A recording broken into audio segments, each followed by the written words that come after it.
do a brief summary of the Villanova game before getting into Indiana. The positives, obviously 1-0. Defensively, we held them to 106 yards through 3 quarters with our starters. We played a lot of guys who gained valuable experience, which I thought was great. Opportunities for growth. When your number gets called, you got to be ready and you must execute. And that's obviously why that yard total was 3 quarters, because we didn't do that for 4 quarters once we substituted. I think we got to get better in the run game on offense. Not that we will necessarily call the game any different, but when we do decide to run or need to run, that we feel like we can be efficient doing so.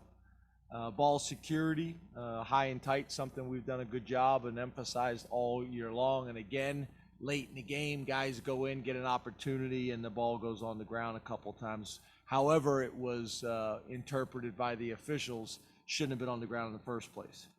And then punt locations. I think we can do a little bit better job with our punt locations to help our coverage units out as much as possible. Getting into Indiana and Tom Allen, obviously got a lot of respect for them and what they've been able to do, and specifically what Coach Allen's been able to do. You're talking about a team that's returning 22 starters from the previous season. And obviously they've gotten some momentum as a program and are really doing some nice things. When you talk about offense, defense, and special teams, Nick Sheridan, the offensive coordinator, I think does a really good job. They got a good system there. They have kept the system the same from when their coordinator left to go to Fresno State as the head coach. 8 returning starters on offense, and obviously a veteran quarterback who's done some really good things in Michael Penix. And then we're very familiar with Ty Freifogel as well as Peyton Hendershot, who we recruited heavily. On the defensive side of the ball, Carlton Warren, obviously he's got tremendous experience. You look at his resume, all the places he's been, what he's been able to do. Obviously, Tom's a defensive guy as well. 9 starters returning on that side of the ball. Micah McFadden, obviously the All-American linebacker, jumps out to you. Tywan McMullen jumps out to you as a defensive back and a playmaker. And then on special teams, Casey Tiergan, I hope I said that right. Excuse me if I didn't. All 5 returning starters on that unit. That's been very, very effective. So got a tremendous challenge, got a tremendous opportunity. And I thought Sunday we had good meetings and practice. I thought that was a real positive for us. Yesterday was our off day. Obviously today will be really important. I'll have a better idea of where we're at after today's practice from a scheme, game plan, fundamental technique, and mentality after today. So open up to questions. Thanks, guys. We'll start with Greg Pickle from Blue White Illustrated and then go to Mark Brennan.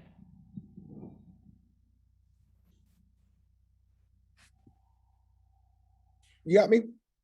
I do now. Yes, sir. Hey, Greg. All right. Good afternoon. How are you? Good. How are you, man? I'm doing well, thanks. What do you want to see out of your team today at practice? I know obviously yesterday was the off day, like you just said, but what do you want to see different from last week today? Yeah, I wouldn't necessarily say, specifically different. I just want to see us take another step. I thought we did that, like I said, during training camp, and then week 1, week 2. I thought we did that in week 3. I thought last week we were a little bit inconsistent in our approach and our mentality. So, I guess if you're being specific, it'd be that. But I just want us to take another step. I want us to understand what a tremendous opportunity, but also what a challenge we have come Saturday night.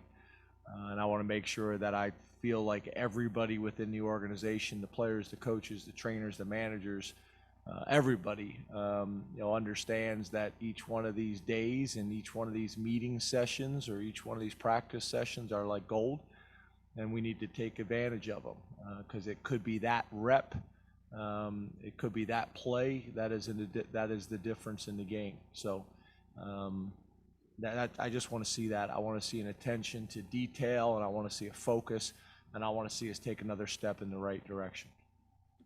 Mark Brennan, Lions 247 with Fight on State, then Audrey Snyder. You as well, Mark. How are you?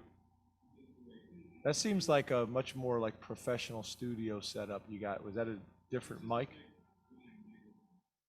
It's impressive.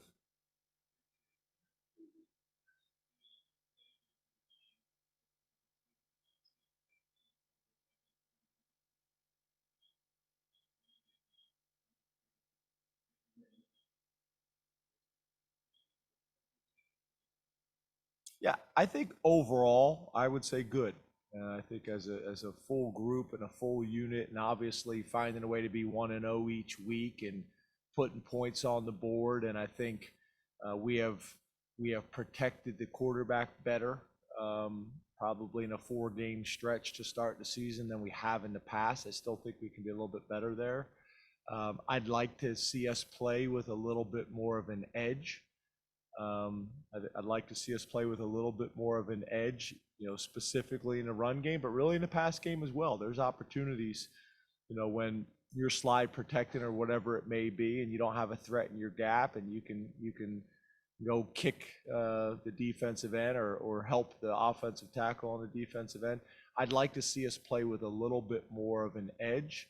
But overall, I'd give us a positive grade so far as an O-line unit. Audrey Snyder, The Athletic, and then Ben Jones. I wanted to ask about Audrey, could you start from the beginning? I don't know if I got the beginning cut off. Oh, I'm sorry. I said good afternoon.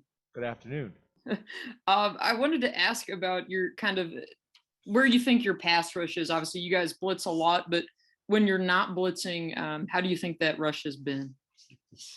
Yeah, I think you got to look at the whole picture, right? What are people doing to you? How many times are they actually dropping back? Or is it like Villanova's game plan, which was to quick game, RPO, cut, sprint out, get the ball, which was a smart plan, obviously. So I think you got to look at it all. I would like for us to get more pressure. I'd like for us to get more sacks. That will always be the case because they obviously are momentum and drive. They're drive killing plays. They're impactful. There's no doubt about it.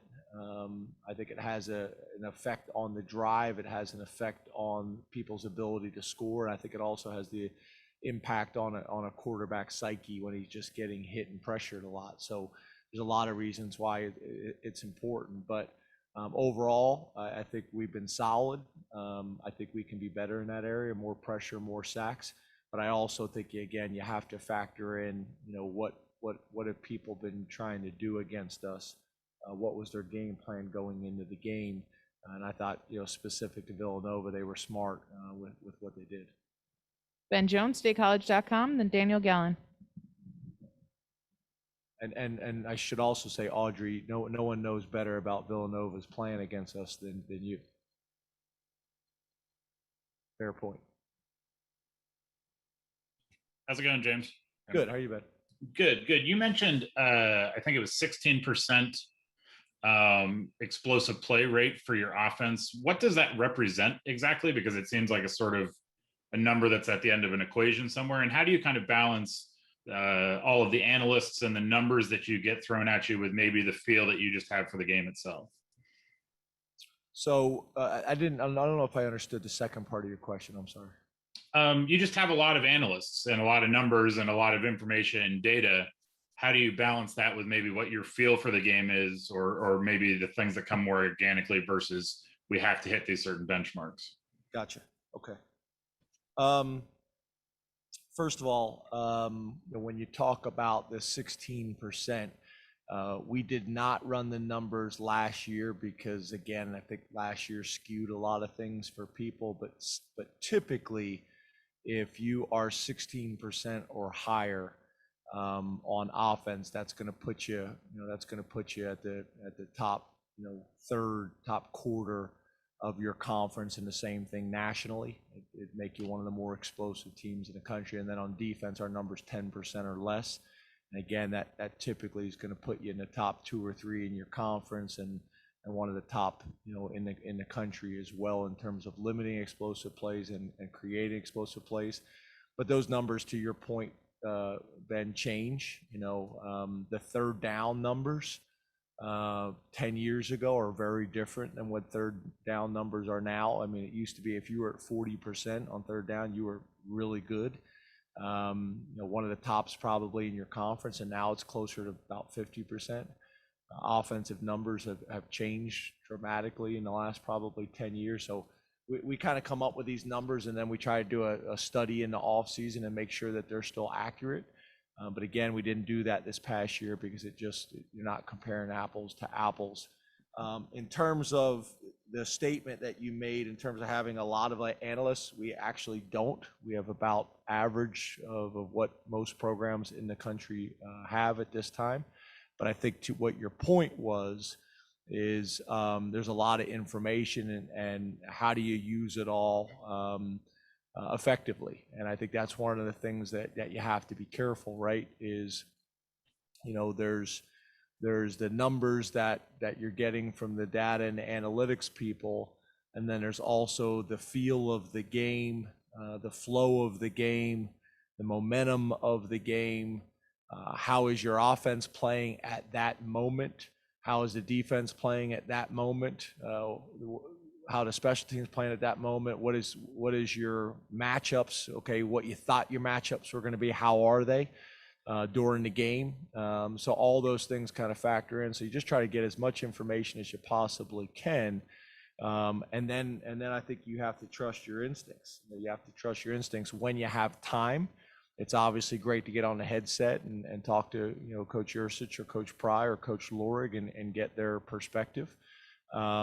Especially if we're thinking about going for it on fourth down, and if we don't pick it up, the defense and Coach Pry's unit is going to have to deal with the consequences to that. So making sure he's on the same page with it. But it's a balance, right? I have a meeting each week to go over kind of game strategy for that game, but based on our opponent, how we're going to handle short yardage situations, how we're going to handle 2-point play situations.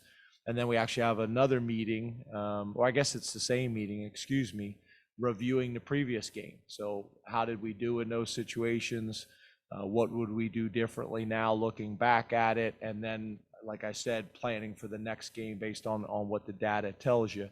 And then I think the other thing, Ben, that's extremely valuable for me and our staff and really for our players is, watching situational football that pops up in other college games, situational football that pops up in the NFL. The interesting one, I literally just got done watching because I was trying to decide whether I showed a team or not, was the 49ers situation with the Green Bay Packers this week. It's interesting because the 49ers need to score, in a 2-minute drive, but then you need to score, and you need to score in a way that's going to leave the least amount of time for that Aaron Rodgers dude on the opposite sideline, who I was with, his rookie year when we drafted him. But it's funny because if you get too conservative, then you may not end up scoring the touchdown. But it's that fine line as we need to score here, which scoring is hard, but then we also need to score and take as much time off the clock as possible, because with that offense and that quarterback on the opposite sideline, you can't afford to leave them any time. So that's always the fine line and the balance of all these situations. And obviously, when it works, it's great, and when it doesn't, then you leave yourself open to be critiqued and second guess, which I get. That's part of it. So we try to use those, whether it's NFL games. I think the current stuff is really valuable because a lot of times the guys have watched it, and I got players texting me, "Coach, did you see the end of the 49ers game?" Or, "Coach, did you see the end of the Old Dominion game?" Or whatever it may be. I just think it's more impactful, when I show them something that's current that they can learn from, and it can create great dialogue and discussion for all of us. Daniel Gallen, Penn Live, and then we'll go to New Bias. Good afternoon, James. How you doing? Doing well. You mentioned it after the game Saturday and earlier today, talking about wanting to see your team play with an edge. To you, what does that edge look like? When you say edge, what are you looking for? I'm looking for fanatical effort, which I think we've done a pretty good job of playing with really good effort. And I'm looking for an amount of aggressiveness that is right up to the edge of what is legal and appropriate, from the snap of the ball until the whistle is blown. So nothing that's gonna be viewed or looked at as dirty. Nothing that's going to create penalties after the snap. But when people watch us play, that they see a team that plays with tremendous effort and aggressiveness from the time the ball snapped to the whistle's blown. And I would even say to the echo of the whistle, which I used to say all the time, but what's amazing to me now a lot of times in college football, and I think the NFL, is sometimes the whistle never blows, which is a whole nother discussion. I know when I say that, people probably look at me like I'm crazy, but you literally get to the point now where officials don't want to blow the whistle too soon, because if there's a fumble, they want to make sure that the play was over. And then I'm like, well, how do I tell my guys when the play's done? Like, well, they should know. What do you mean they should know? We're trained with the whistle. So I'd like our guys to play with tremendous effort and aggressiveness from the time the ball snapped to the whistle is blown. New Bias Wilborn, Pittsburgh Post-Gazette, and then John Sauber. James, we know you. First of all, how are you today, man? Good. How are you, buddy? I'm doing well, man. Can't complain.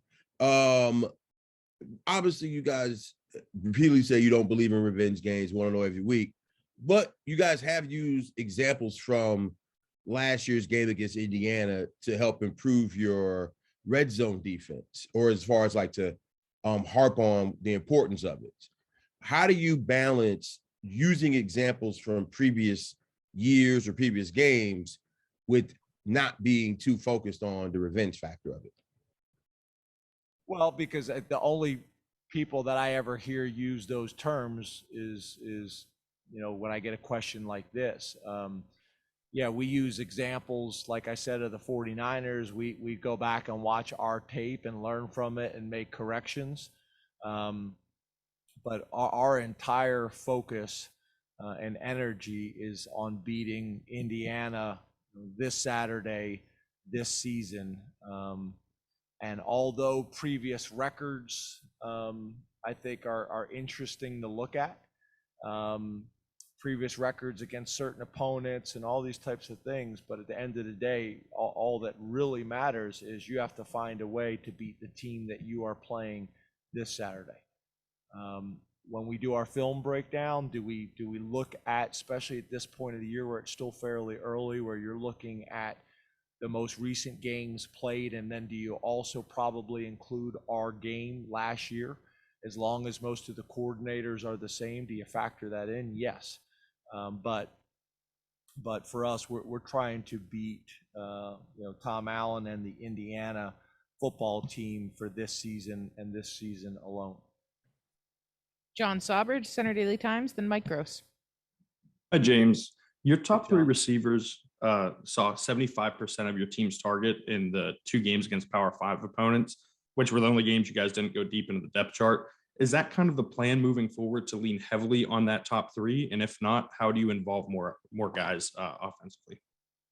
Yeah, I think most people, right? I think that statistic is probably going to be pretty consistent for most people. Your starters are going to get most of your targets. I'd like the number to expand to 4 guys, and when I say 4 guys, I'm talking about the tight end position, whoever happens to be in on that time. But I think that's the important thing, right? You'd like to be in a situation where the team you're playing and the defensive coordinator you're playing doesn't really feel comfortable bracketing anybody because there's too many other guys that can hurt you. Okay, yeah, if we decide to bracket Jahan Dotson or bracket Parker Washington, then these other guys are going to hurt you, whether it's the tight end position or whether it's the X or whatever it may be.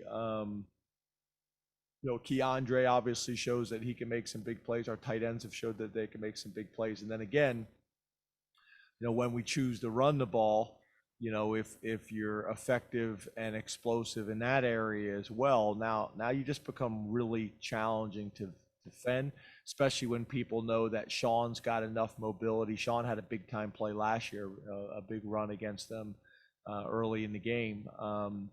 But I think that's when you become really difficult to defend and have a chance to be elite on offense. Mike Gross to LNP News, and then Rich Scarcella. Good afternoon, James. How are you? Good, Mike. How are you, man?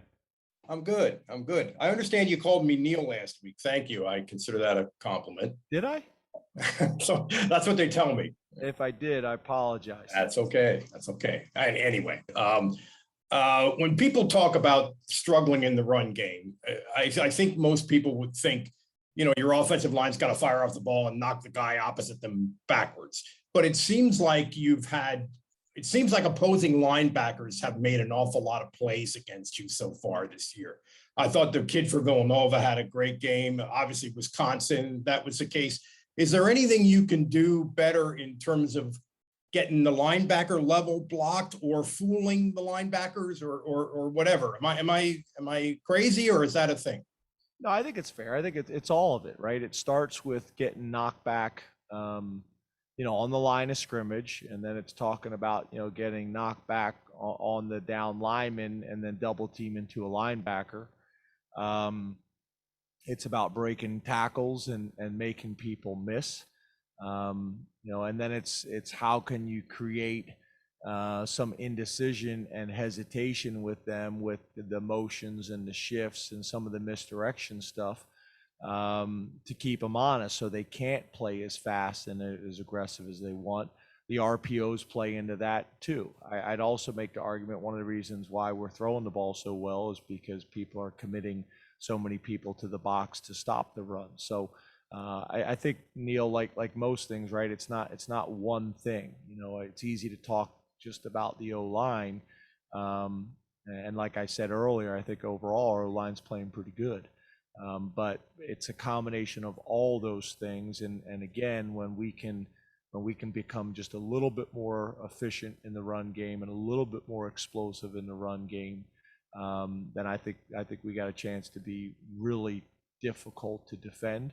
I think it also helps you a little bit in the low red zone, and I think it also helps you a little bit in short yardage situations where people, feel like, again, that they have to defend both. Rich Scarcella, Reading Eagle, then Donnie Collins. Hi, James. How are you? Good. How are you? I'm okay. James, the last 3 games against Indiana have been very, very close.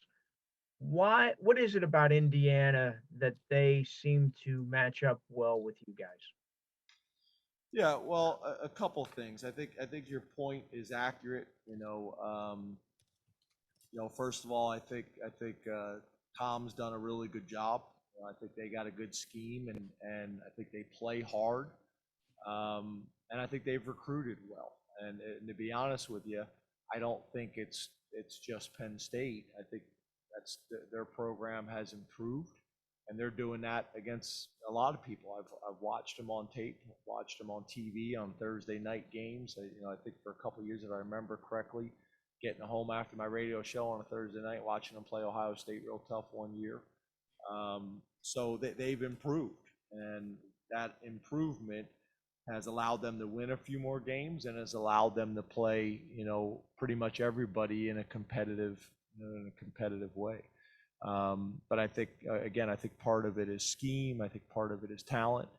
And I think part of it is confidence. And they've done a good job in those 3 areas, in my mind, to allow them not just to compete against Penn State, but with a lot of people. Donnie Collins, Times Tribune, and then Neil Rudell. Hey, James. How we doing? I'm doing well. You said after the game something to the effect of not wanting to have setbacks to grow. How do you teach that? Is that an especially difficult thing for younger kids who've had a lot of success in their athletic careers to kind of learn, as they get into the higher levels? Yeah, I think it's hard. I think it's hard for a lot of reasons. I think a lot of times for young people, the success sometimes can be more difficult to handle, to navigate than even the adversity is sometimes, and you're walking around on campus, everybody's patting you on the back and telling you how wonderful you are, and you're on social media and you're reading all the positive things, and it's easy to get caught up in that. And we just got to continue to hammer it home that it's a weakness to get caught up in either, right? The praise or the criticism. So we want our guys to be focused on the task at hand and to use our process and the steps and how we prepare each week and try to tune out as much of that stuff as we possibly can. But it's easier said than done. There's no doubt about it. But what we just try to do is educate our guys as much as we possibly can, keep hammering the message home, and then, like I said, like we do in most areas, is try to show them examples of programs and teams that didn't do that. That you lose a game you're not supposed to, or just don't play the way you're capable of playing. Neil Rudell, Altoona Mirror, and then Joe Giuliano. Hey, James. I probably have some relatives named Gross. That's might be part of that. Makes sense. Yeah. Can you assess the overall tailback play so far? Do you feel like you have a number one tailback, and are you satisfied with the distribution of the carries? Yeah, I'm satisfied. Like we have said since training camp, we're going to rotate 3 backs in there. We'll continue to do that. Yeah, I think there's always going to be a kind of a sense of wanting more and thinking that we can get more. That's breaking more tackles. That's being physical when you need to be physical. That's bouncing when bouncing is appropriate. And more times than not, we want to be downhill and cut back than bounce. But yeah, I think we'd love to get a little bit more explosive plays. We'd like to be a little bit more physical on short yardage situations. We'd like to break a few more tackles. And I think, like I said, I think it's a combination of all of it. It's the tight ends, it's the O-line, it's the running backs, it's the coaches, it's all of us. But I would say solid so far. I think what's probably undervalued sometimes is some of the stuff in the protection game, and some of the stuff in the pass game.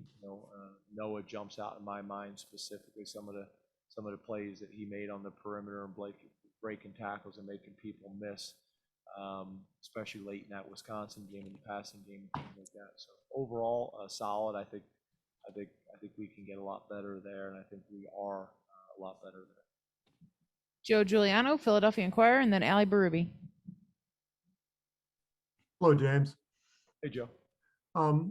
Michael Penix threw 6 picks in his first 3 games, but last week he didn't throw any and passed for 373 yards. What have you seen in his development from this year, and how much better do you think he's gotten from last year? Yeah, I think that's the point, right? That's the point with all quarterbacks. That's the point with all teams. That turnover ratio is critical. Your touchdown to interception ratio is critical. We've done a pretty good job of that on both sides of the ball, protecting the football and attacking the football on defense. And obviously, Michael did a good job of that last week. I thought he played really well. So yeah, has he improved? Yeah, he's a veteran. Has played a lot of football for them right now.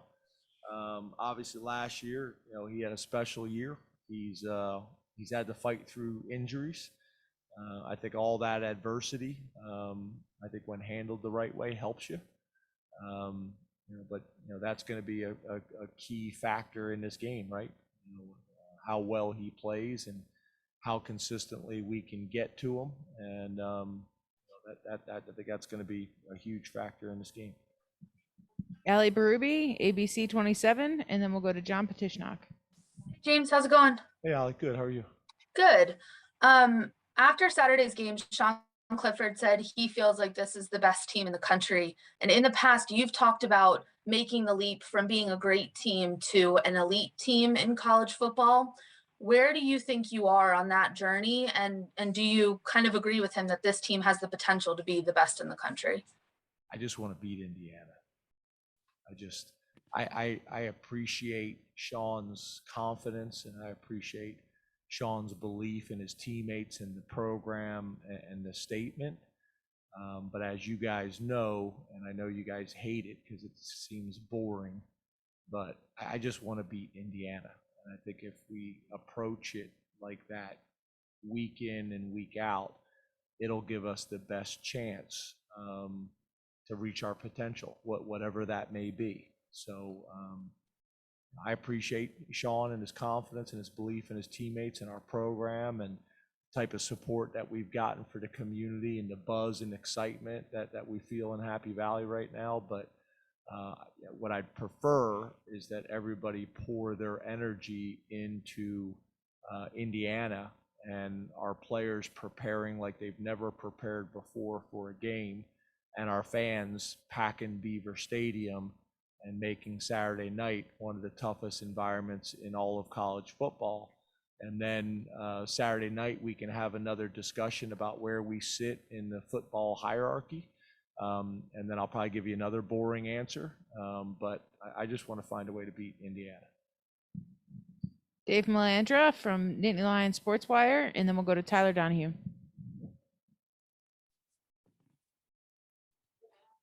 That's my fault. John Petishnock, you're first. And I'll go to Dave Melandra. Yeah, no worries, Chris. Hey, good afternoon, James. Appreciate your time today. You as well, John. Hey, I wanted to ask you about team arrival, specifically when the blue buses are pulling up to the stadium and you see the tailgating lots packed and the fans waiting for the team. Do you just mind sharing what's going through your mind and what is that moment like for you?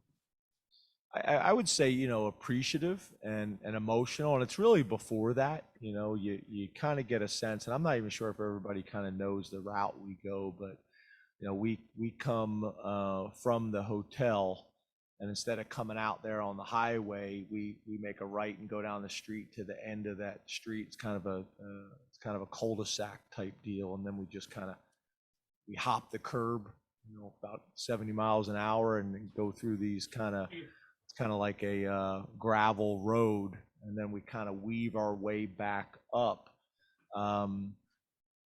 behind the intramural fields. And that's really kind of when you get the first kind of ideas. You make a right there. You see the stadium, and there's a family that sits there. They got a really cool tailgating area. It's kind of right on the edge of the end of the tailgate area, and they're playing cornhole and having a good time. And they usually give us a big cheer when we go by, and then it starts to kind of fill up from there. And obviously, based on those fields and how packed they are, and kind of the drive down to the street there. To be honest, I don't know any names of streets in State College, but you get down to that street and you make the right. Chris, if you go left, it takes you to the stadium. You go right there, Fox Hollow. Yeah, you make the right there at Fox Hollow, and then before you go under the underpass, like you're going back to what's that, like Toff Trees. Thank you. Everybody's helping me. Before you go under that underpass, go to Toff Trees, we actually make another left and kind of go back on like another gravel road. And just kind of as you're going, you kind of get a sense. There's people walking down the street. There's, the tailgate section is getting packed, and then we kind of make the left there by the law building. And there's like a student section that's like chaos back there. I probably shouldn't say that, but it's like chaos back there, and they're going crazy. And then you start to kind of work through campus, and everybody's either walking to the stadium or walking to that student tailgate area, and you just kind of, it starts to build, right? It starts to build, and you kind of get a feel for it. And then we get up to Lash, and then the other bus of players is waiting for us, the guys that aren't on the travel squad, and then they join in. and we continue to weave our way through campus, and then we start to pull up, towards the baseball stadium, and then that's when you kind of get the complete feel of how it is. And I think it's a great way to enter a stadium. I think it's one of the better entrances to a stadium in college football. Obviously, it's another opportunity for our players to see their parents one more time or their loved ones before we go in. And then you usually have the stage set up there and the band and cheerleaders, and it's really cool. And then I do my lap. So I think it's a great way to kind of start the game experience, and you get a pretty good sense pretty early on from the time we leave the hotel in what type of environment it's going to be in Beaver Stadium. It was a long answer, but I hope it was all right. I'm sorry I didn't know any of the streets. Last two questions. Dave Melandra from Nittany Sports Wire or Nittany Lions Wire, and then Tyler Donahue will wrap us up. Hey, Coach, I got two-part question for you. One, is there anything in particular you can take away from your matchup against Indiana last year? And secondly, as you know, you don't like distractions, but what do you say to those high school recruits that are looking to potentially come to Penn State, but with your name being linked to the USC job? What is your message to them? Yeah, I'm not sure if you come to the press conferences weekly, but I've already answered that and addressed that in detail multiple times. But we're excited about playing Indiana. It's a tremendous opportunity, tremendous focus. We've got the #1 ranked recruiting class in the country right now, so pretty pleased with how we're handling all these things. But our focus is on Indiana. Last question is to Tyler Donahue, Lions 247. Wanted to ask about your Is that your backyard, Tyler? Lost you. Now we got you. Got you back. Is that your okay, backyard? yeah, this is my backyard. Yeah, took it outside with the rain broken up here. It's a nice setting. Sorry, lost the ability to communicate with you for a moment there. Anyways, going back to post game Saturday, you talked about wanting to coach your team hard on Sunday, having an uncomfortable day, it sounded like, and you felt like, knowing what you knew about the team, they'd respond. How did you see that respond carry over coming out of the game? Well, I guess for me is I want to be strategic and intentional about everything that I do and everything that we do. I do believe that back to our kind of points earlier about being able to grow and learn through wins. I think coming in on a Sunday, I think you can be pretty aggressive in trying to get the things that need to get cleaned up after a win. I think people are less defensive and more open to hearing the feedback, the constructive criticism, whatever it may be. That's as a staff, that's as players, that's all of us. And I feel like our players kind of bought into that and understand that. I hear the veterans saying that to the young guys, in the locker room after the game. Those Sundays are really important. And to me, there's a big difference between corrections, or you just got beat by another really good player. Those things I think we can deal with. It's any signs of effort, issues that can never be tolerated, or guys that are doing things outside of the system. Those things cannot be tolerated. Now, if you have an idea and you want to try something, you want to discuss it with the coaching staff ahead of time, and we want to say, hey, that's a good idea, we want to incorporate that into the plan, or that does not make sense and that doesn't fit, and this is why. I think those things are all fine, and that's part of the process. But the stuff that you see on tape, specifically late in the game when we had guys in there that aren't normally getting as many reps, it's a great opportunity to kind of address those things and get those things fixed. And I thought Sunday was really good. I was a little edgy on Sunday, and again, that was intentional for everybody to make sure that we are not satisfied or complacent with where we're at. But again, today will be important. Sundays kind of, it's one thing to have a tough meeting, but you're out there in your shorts and still the weather's still beautiful, and the music's going on at practice and all those types of things. But Tuesday's a work day. We're full pads, and it's a work day, and Tuesdays and Wednesdays are usually very telling at what your mentality and your approach is like and what your culture is like. Thank you very much, Coach. Thanks everybody. Thanks, guys.